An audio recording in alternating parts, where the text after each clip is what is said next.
We're here with Dr. Patrick O'Gara, who's a distinguished professor of cardiology coming from Harvard Medical School and has graced us today with an amazing Grand Rounds lecture, really addressing the challenges for the general cardiologist in the 21st century. There's a true avalanche of things coming, and what do we do with all this stuff? So first of all, welcome, and maybe you can tell us what are the more prominent things that we should look for, and how will these be impacting us as we practice our day-to-day cardiology? Well, thanks very much for those kind words. What I attempted to do in Grand Rounds is really to display all of the things other than the routine clinical care that we provide that are coming our way and that we may need to apply sooner rather than later. And it's been a personal journey of my own to try to identify gaps in my knowledge and understanding of various areas that we can now apply cardiovascular medicine. So I would place on the top of that list things I need to know more about would be genetics. I need to understand how it is that single nucleotide polymorphisms are likely to affect disease outcome or disease expression in ways that I had not appreciated. I need to understand the application of genetic testing in routine clinical care, whether it's hypertrophic cardiomyopathy, some other type of cardiomyopathy, aortic disease, arrhythmias, and things of that nature. I'd like to feel a little bit more comfortable in the world of artificial intelligence, because I do think that it is here and it is accelerating, and that we will be applying it, hopefully not before we develop the confidence to know that what it is that we're using it for and how it is that we're using it is actually real and validated and provides better insight than we can actually achieve with our own eyes and our own hands and our own ears. I think that's a real challenge for the clinician, and I'm sure you would share that. It's one thing to have artificial intelligence summarize in a conversation like this and put it down on a piece of paper so you could cite it, and then our interaction as a patient and physician are over, and I'm more efficient. But I'm interested in ways of using artificial intelligence to predict what might happen to my patients over time. Well, that's very ambitious, but we know that it's coming. And so, how does how do you see the general cardiologist approaching, for example, these AIs? We know, for example, it's already being used in imaging and things that we deal with on a daily basis. Right. But how are we going to apply that or use it in our practice? Well, I think it remains to be seen, but we will, and I think that the message I'm trying to impart is better become a little bit familiar with not only the terminology or glossary of terms, so to speak, but also the technical performance of some of the algorithms that are out there. Here's a common example. People buy Apple Watches off the shelf, don't they? And then they call you up and say, I'm having atrial fibrillation. And then you say, well, did you record it? Yeah, I recorded it, and here it is. And of course, it's a lot of wandering baseline and artifact in which you cannot verify the diagnosis of atrial fibrillation. So immediately you say to yourself, well, I can take some pride in feeling as if I can outperform the algorithm that identified the atrial fibrillation. However, they're better and better and better with each new generation. And wouldn't it be great if I could feel confident that they will be able to noise adapt the signal in order to improve the signal-to-noise ratio and be able to provide me with a more secure diagnosis in somebody who I don't see on a regular basis and may be at risk of a stroke because of the onset of atrial fibrillation. And that's a very small example, which I think is very close to routine clinical care. And whether it's the Apple Watch or whether it's the iRhythm use of cardio, a live core algorithm, same thing. And I think the more familiar we become with these, the better we'll be as a result, and we'll be able to stay abreast of things a little bit more quickly. But there's just a lot to learn about this, and practitioners are really busy people. And you don't need to be a physician to be busy. You can be an advanced practitioner and be overwhelmed. You can be the person at the front desk answering phones and be overwhelmed. So how is it in the context of the busyness in which we find ourselves that we can begin to thread the needle with these new tools?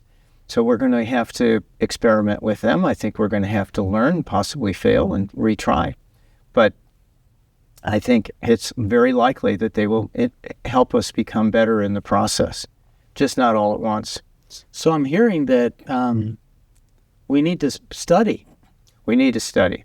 We need to remain liberally educated, is the phrase that I like to use, because we've all studied in order to pass exams, and we still do. It's this thing called recertification that we have in the United States.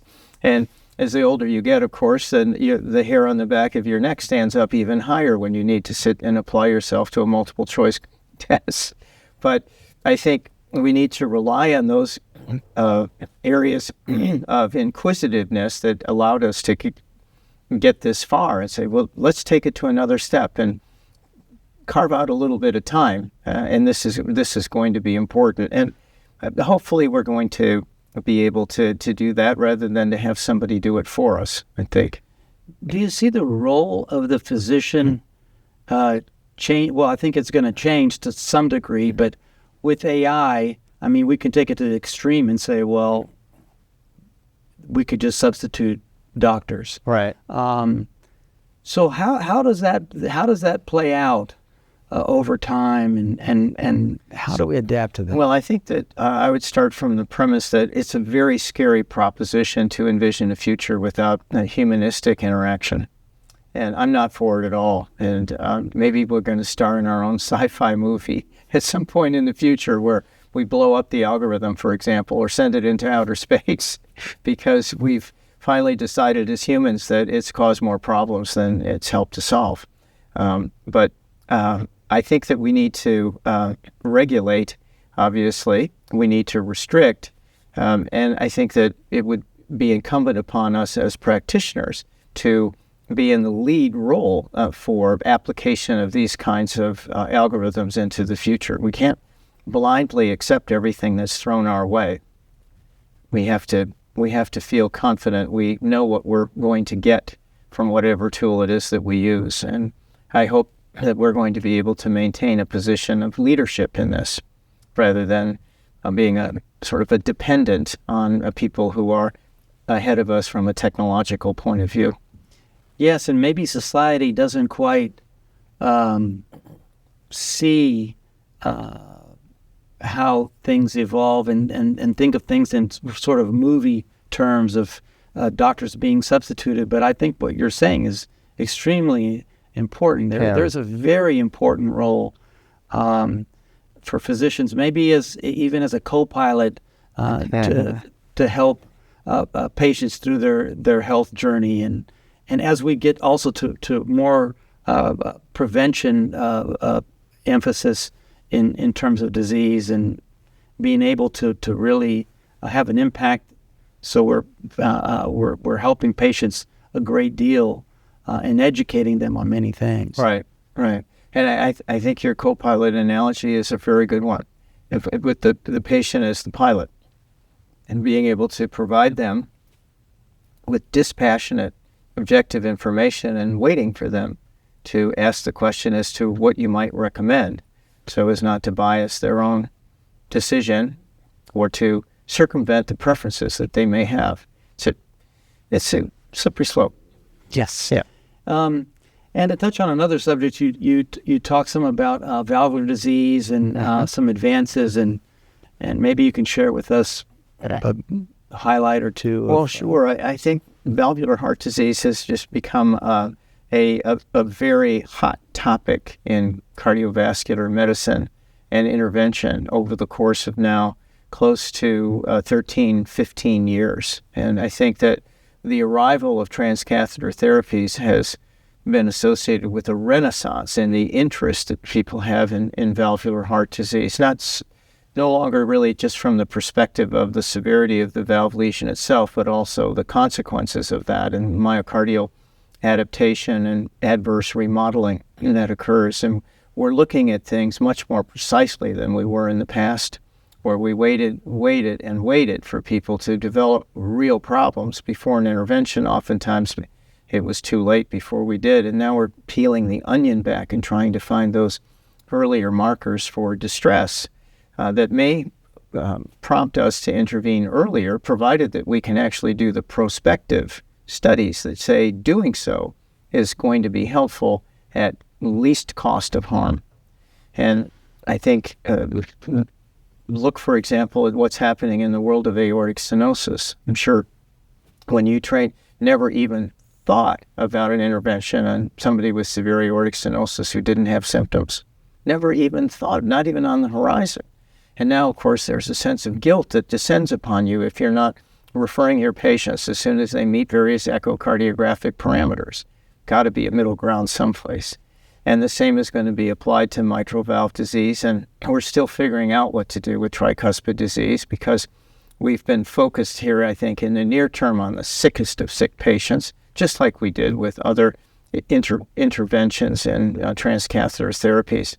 And once we get through some of the preliminary application of these new technologies to very sick patients or patients with advanced tricuspid regurgitation, we're going to test it in people with less advanced tricuspid regurgitation and see if we can make a difference down the road. And I suspect we could. So as these paradigms really change in terms of taking care of people at different stages in disease, we have very set guidelines, and the machinery of evidence-based medicine is pretty, it's not a fast one. Right. Does that need to transform in some, how do we? Yeah, that's a great question, Emerson. That's terrific to ask. So the statistic from a few years ago was the following. The average number of years between publication of a randomized controlled trial showing a significant improvement in outcomes with an intervention to that appearance of a recommendation in a guideline was 17 years. So that's a long lag time, or one could say latent phase, right, where people are operating in the dark. Just think of that. And we certainly need to consider, and we need to continue to consider, how to revolutionize the clinical research enterprise. And a lot of really smart people, like Dr. Rogers at your institution, have thought a long time about things like pragmatic trials, and what our PCORI grants now allow some people to achieve when designing a very simple pragmatic trial that can be applied remotely across hundreds of sites in the United States in a tenth of the period of time, and taking a page out of the playbook from people in Sweden who've been doing this now for a couple of decades at far less cost and in far shorter period of time than we have. And it's exciting to think about it, because the funding environment now will become so restrictive that if we don't do something like this, we're not likely to be able to punch our way out of the paper bag. Well, and there's certainly a lot of things happening right now in terms of funding. We've heard about, capping indirects and all these things, and changing or revolutionizing the NIH. In a way, though, I even think as the way funding is designated or given is in itself not really evidence-based. And maybe the way we have things set up with study groups and the things, and maybe some of this really does need to change to a degree. I think it's very complicated, but we're kind of in a crossroads of research advancement in our country, and how do we go forward with this? I think it's a fair question. I think that rather than say it's all terrible, or rather than say leave it alone, it's all good, there has to be some middle ground that everyone would recognize. And I think change is for the better. And the average person does have the sense that the research enterprise is bloated. And the average person who works in the research area has a sense that the regulatory aspects of doing research are absolutely crushing and suffocating, maybe is a better word, where you find yourself constantly responding to paperwork requirements that have to be submitted lest your funding go away. And maybe there's a way where we can still provide the security that a patient's subjects need in the performance of clinical research without all of the supervision that has descended upon us. I'm not advocating for throwing the baby out with the bathwater, but I think it would be fair to say that many investigators are concerned about the level of onerous paperwork that comes with being able to conduct a trial with publicly funded money. Yeah. Those are great points, and these are interesting times, to say the least. It beats the alternative. Isn't that the truth? Yeah. Okay, well, thank you so much for coming here to Texas Heart. You're you've been here before, and we want to make sure that you come again. We really enjoy your insights and all this fascinating things that you're addressing and really provoking a lot of thoughts in our residents and fellows that were in attendance, and also I think in all our physician staff that saw your presentation. Thank you very much. Appreciate the opportunity. Thank you. Good deal.